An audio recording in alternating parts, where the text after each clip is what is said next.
Macy, and welcome to Aunt's Table for Two. This cooking show features quick and easy two-serving recipes. Now, if you're looking for a gourmet cooking show, this is not it. You're in the wrong place.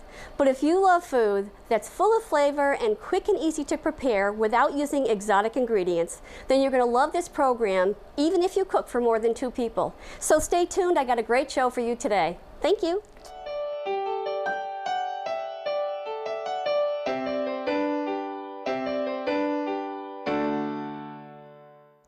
Today I'm going to make my favorite recipes. My chicken taco bites are crunchy little chicken and cheese tapas topped with just a bit of seasoned sour cream. Then onto my creamy chicken penne, chunks of chicken sauteed with sun-dried tomatoes and a white wine in a creamy cheddar sauce and tossed with pasta.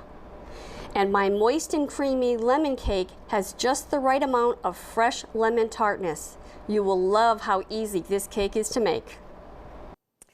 Today we're doing Ann's favorites, that being me. These are my favorite recipes. I came up with one appetizer, one main entree, and one dessert that I really think are my very favorites.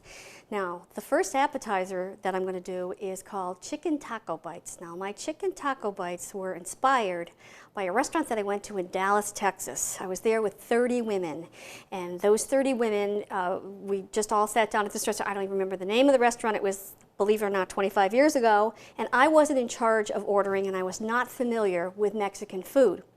So these little tapas came out, and they were out of this world, and I said I had to try to recreate them. It took me a long time to try to figure out how to do the taco seasoning, but then I just figured, I got an idea.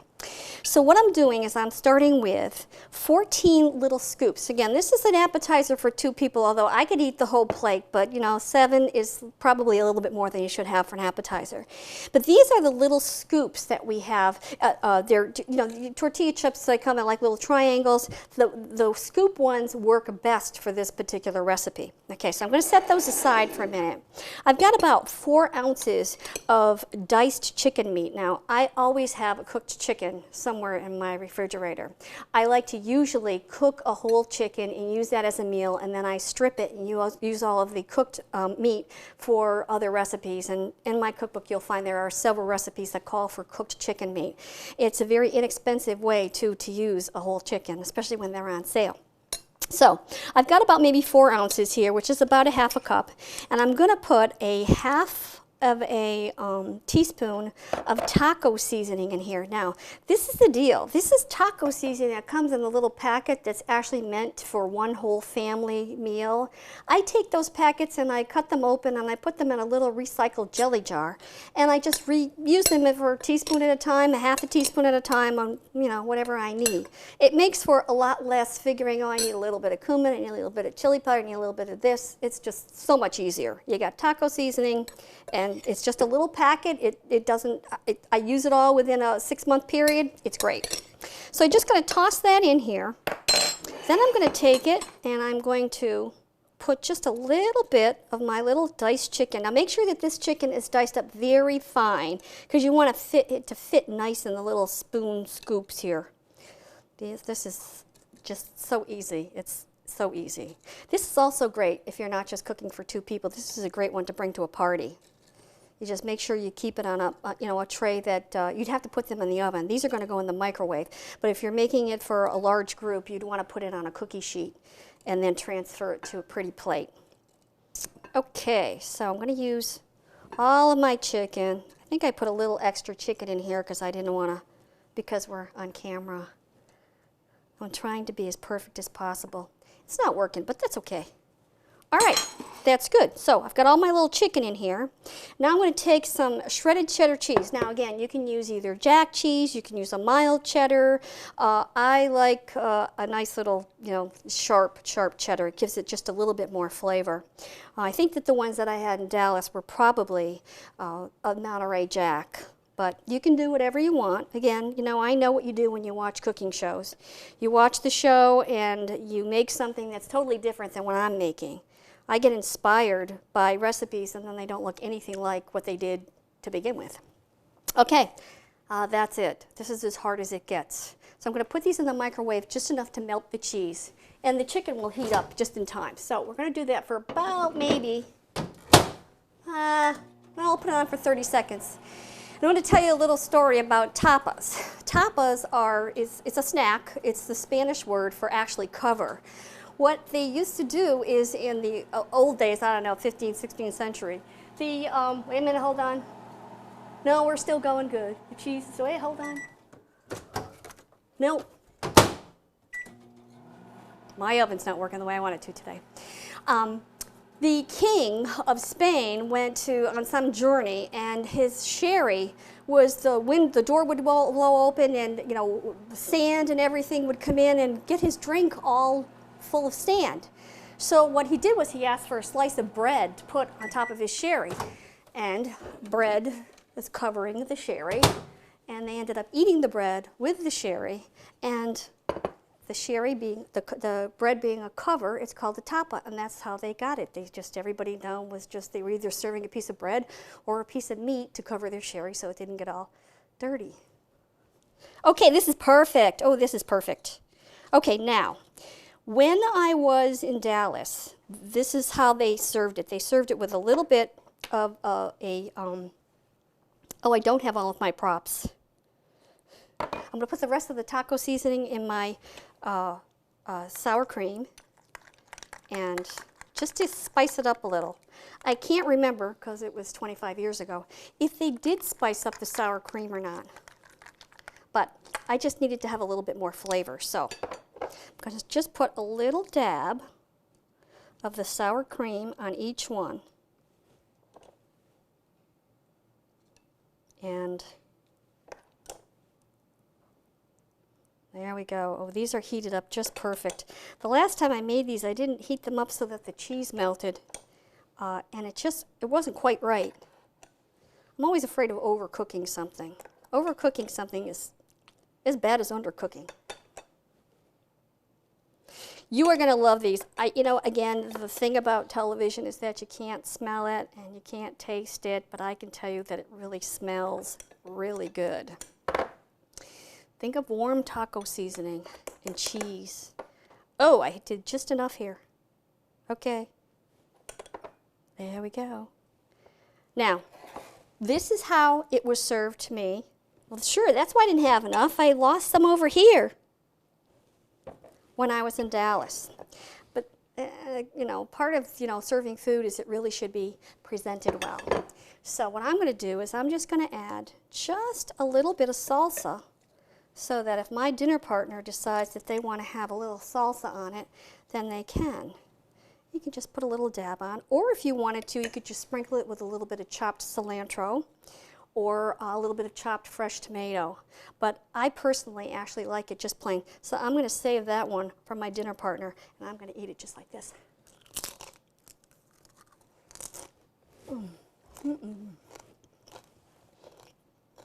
I try to eat those in 2 bites, but I don't. I always just stuff it with just 1 bite.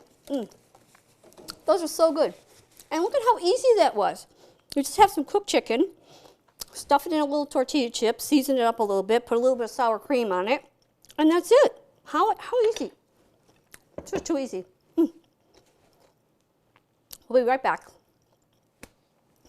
I'm going to make my favorite all-time chicken in creamy sun-dried tomatoes with pasta. It is to die for, and it's very simple. We'll be right back.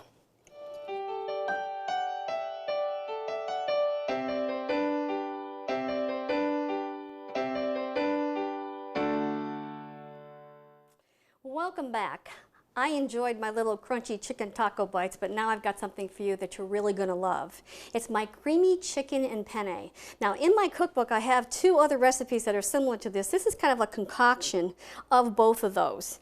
And we're going to start out with, I'm going to turn my heat on kind of high here. And high, medium, high. I always start it out high and then I just turn it down. Probably shouldn't do that, but I do it anyway. I'll put about 2 tablespoons of extra virgin olive oil. Now, in my cookbook, I only have 2 different types of oils on my shelf. That's it. Extra virgin olive oil and canola oil. Anytime anything calls for canola oil, you can substitute it with extra virgin olive oil. If it says that you need to use extra virgin olive oil, then no, I'm sorry, I said that backwards. If it says extra virgin olive oil, you can substitute canola oil, but if it says canola oil, don't use extra virgin olive oil. That's a big no-no. The flavor just won't be right. And I'm sorry I got that wrong. Something's got to go wrong. This is not perfect. Okay, so I've got 2 tablespoons of extra virgin olive oil in here, and about a teaspoon of garlic, minced garlic. Now, it depends upon my mood if I'm going to use fresh garlic or if I'm going to use garlic from the jar.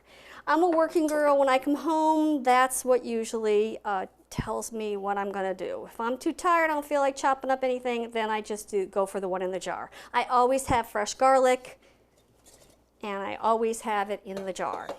So I've got the garlic, and then I've got 2 tablespoons of, this is sun-dried tomatoes. Now, these were whole sun-dried tomatoes, packed in oil, not dry. I never, ever use sun-dried tomatoes that are packed dry because they just have absolutely no flavor, and they're like shoe leather. The ones in the oil are so much better. Now, as soon as that starts to sizzle, sorry about that noise, I'm going to add between 5 to 6 ounces of chicken chunks. Now, these are, and I've turned this down to like low just because I had it up a little bit too high to begin with. These are chicken tenders. Chicken tenders are great. They're just that. They're chicken tenders. They're very, very tender. And they're chopped up to maybe about an inch. If you pound them before you use them, they'll even be more tender. Now I'm just going to saute this until, just a couple of seconds, until you can't see, until the outer edges turn white. You can smell those sun-dried tomatoes. I love sun-dried tomatoes, but I like them chopped up. Again, I purchased these whole because sometimes if there's like the stem is still in there, I don't like to taste the stem. I don't like fighting with my food. I don't like spitting any of my food out. I like everything that goes into my mouth to be able to be chewed and swallowed. Now, you're going to take about 1/3 of a cup of dry white wine.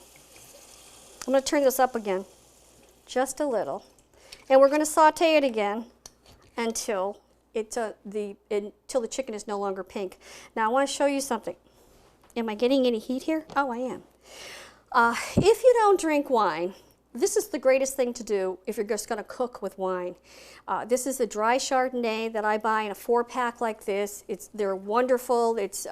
By the way, if you have a tendency to drink wine and you drink a little too much, this is great because this is just 1 glass, so that's perfect.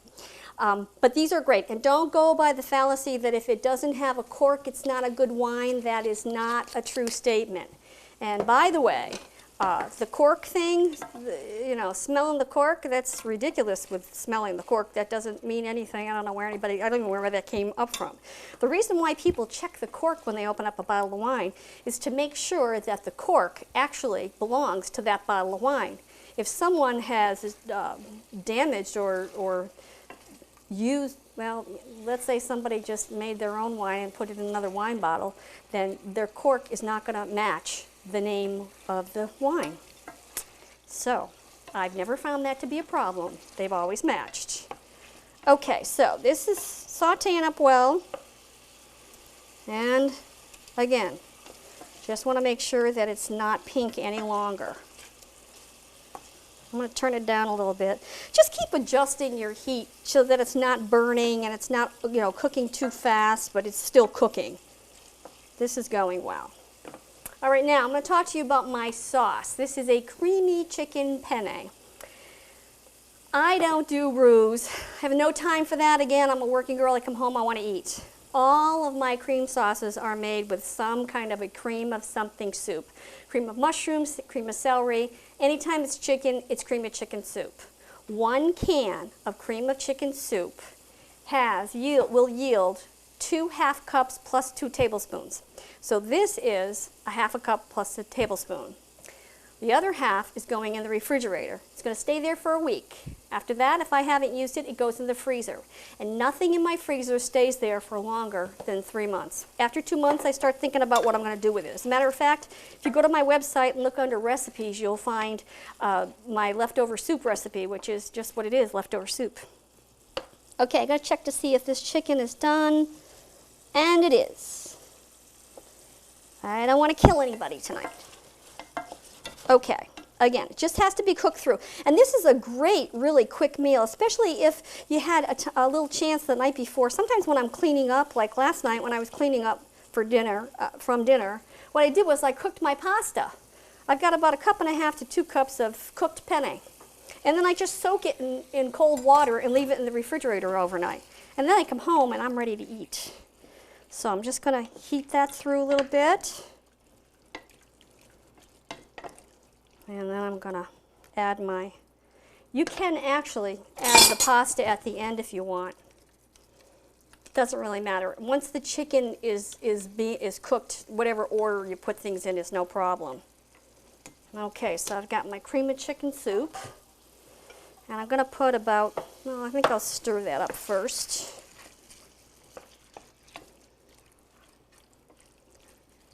Great. This is still on high, but it's for some reason, it's because I'm on camera and it doesn't want to do it the way I want. And I'm going to add about 1/3 cup of shredded cheddar cheese. Again, I like that nice bite to an extra sharp cheddar cheese. You can use Asiago cheese, which is a harder cheese, and you can grate it, or Parmesan cheese, Romano cheese. I used to use that, and then I started with this cheddar cheese thing, and it's just to die for. So, all right, so all you got to do, now that the chicken is cooked and the pasta's been cooked, that's all you have to do is heat it through. And I'm going to put just a little bit of freshly chopped basil that came out of my patio. And that's it. Dinner is ready. I'm going to turn that off. I'm going to bring it over here.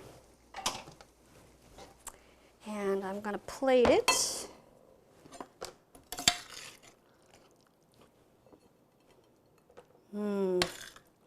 It smells so good in here. Look at that. Oh, this is my favorite. Now, I say that this is my favorite, but I have to tell you, it was a toss-up between my chicken and broccoli with penne and an oil and garlic. I really love that one too. But I wanted to show you how easy it is to make a cream sauce for those of us who work and for those of us who are lazy, or both. I mean, I love to cook, but my real passion is eating. And I love other things, so I just don't want to be spending all of my time in the kitchen, even though I love it, because there's other things in life that I love. I made a real mess out of this. We can't be having a mess. So I'm just going to clean that up. Okay, now it's pretty. I'm just going to garnish it with a little bit of fresh basil. This is one thing I love about summertime, is being able to put the fresh basil in. I'll put a little fresh tomato in there. And if you wanted to,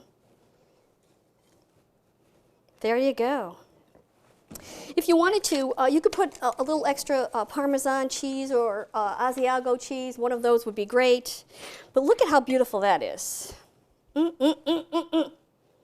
And this is, without a doubt, one of my favorites. We won't tell my doctor, though, because cream sauces and doctors, they just don't go together.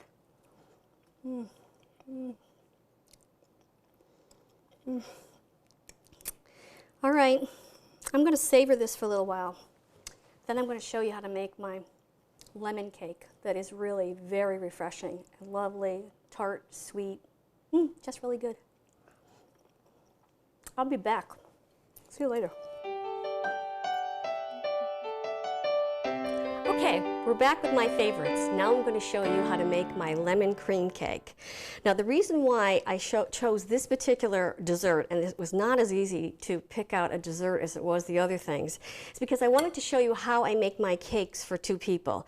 This is a wonderful, you're going to love this idea. So my lemon cream cake starts with, I've got an egg already in here, and then I'm going to use 3 tablespoons of water, and 3 tablespoons of canola oil. And remember, when you're using canola oil, if my cookbook calls for canola oil, you don't change it. You use canola oil. If it calls for extra virgin olive oil, you can use either. And then I've got 1/4 cup of lemon juice, and I've got the zest from about 1 lemon. Okay, I'm just going to give that a quick stir. All right, now, this is one of the things that is really good. This is 2 packages of instant lemon pudding mix. Okay, now I've got 2 tablespoons. What I like to do is take the packages of things that are used for family-sized things like, you know, my cake mixes and taco seasoning and all of that, and put it in a recycled jar and then just use it as I need it. I'm going to give that a little bit of a stir. And then I'm going to just move this out of the way because I want to show you what I do when I am measuring my cakes. This happens to be 3 boxes of yellow cake mix that I put into an airtight container, and I use it as I would use flour. So what I'm going to do is take out a scoop, because I want 1 1/4 cups of yellow cake mix, and just kind of tap it and level it off. I've got 1 1/4 cups. There we go. Move that back out of the way. And that's it. Stir it up and make sure that I've got nice and smooth, although sometimes, depending upon the brand of cake mix that you use, sometimes it can be a little bit lumpy. Give it a good stir. All right, that's it, just as long as it's mixed. Now I'm going to take my 6-inch springform pan. Now this is important. 6-inch springform pan is the perfect size when you're cooking for 2 people. You could use an 8 by 4-inch loaf pan, but the presentation is not quite right. So I strongly recommend that you invest in one of these 6-inch springform pans. Just pour it all in here. And by the way, I've done this so many times. Not usually this sloppy though. Honestly, I'm not usually this sloppy. And I have found that I can actually prepare this cake and put it in and clean up the kitchen before the oven is even preheated. But today that's not the case because my oven is already preheated. So I'm going to put it into a 350-degree oven. We're going to put it in there for about 35 to 40 minutes. Now, I have used 3 different ovens during the writing of my cookbook, and I have found that I had to adjust the temperature of the oven 3 different times. So my suggestion to you is I tell you to cook it between 35 and 40 minutes. Check it at 35 minutes. I use a toothpick, put it like around in the center or about 1 inch from the center. When it comes out clean, it's done. But then write on the cookbook what your oven will tell you is the best for you. And just don't overcook it either, because then it will become too dry. So this is going to cook for 40 minutes because I know that this oven only takes 40 minutes. And we'll be right back, and I'll show you how to make my lemon cream frosting.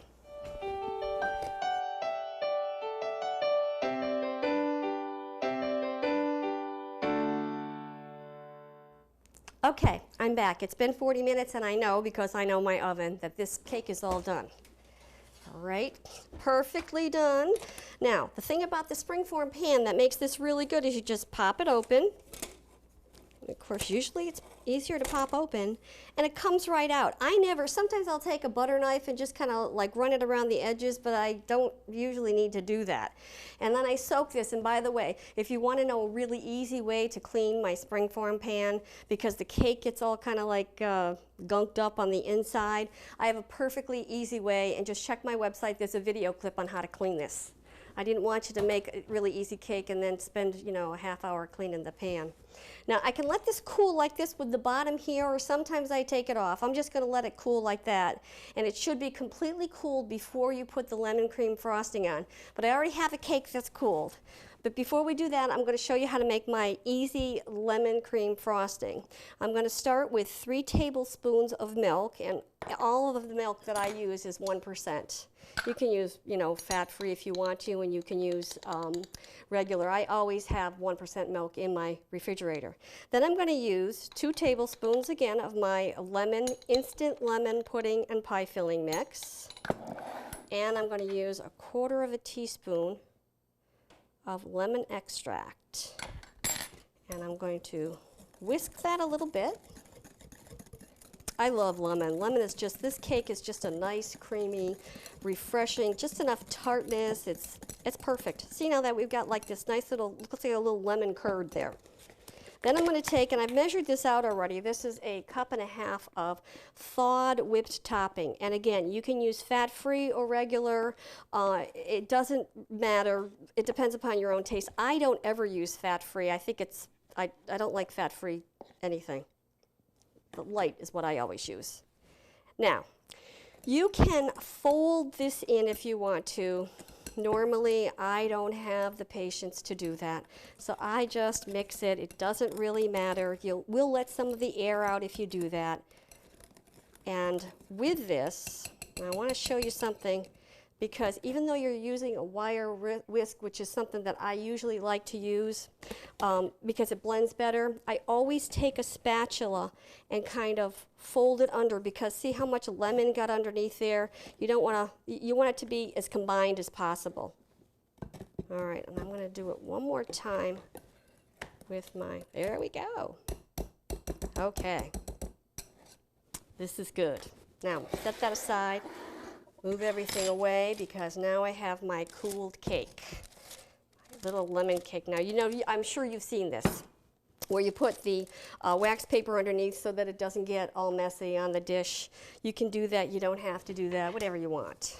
I'm going to take, now, another thing with this, I'm just going to plop a big bunch of it on and just frost it. Now, a couple of things. You could, if you wanted to, slice this horizontally and maybe add maybe another 1/4 cup to 1/2 cup of the whipped topping to make it 2 layers, but I don't usually do that. I usually just do 1 layer. Or if you wanted to, in the inside, you could always put some lemon curd in there. That's very nice too. That just gives it a nice little different texture, different layer. Now, my husband loves a ton of frosting, so that's why I have a lot of frosting on this. Okay, this is good. And I don't usually do any like fancy swirls on this.